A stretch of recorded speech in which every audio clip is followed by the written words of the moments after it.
Hello po sa lahat. Ako po si Camille Ann Magtoto. Yan, ang pinaka-favorite ko sa Prime Z products, actually madami, lahat naman sila. Pero syempre, ang natatangi or ang first is the Prime Skin 4-in-1 soap. Ayan.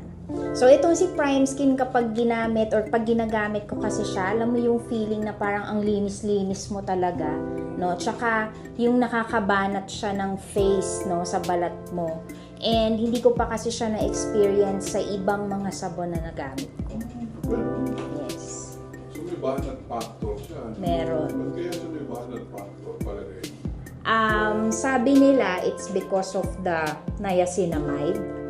So yun yung yung talagang ramdam mo siya na meron talagang banat effect.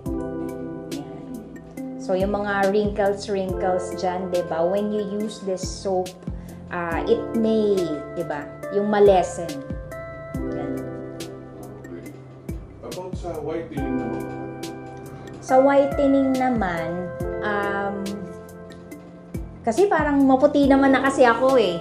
'Di ba? Pero siguro it can maintain yung maputing balat, 'di ba? When you continue using Prime Skin.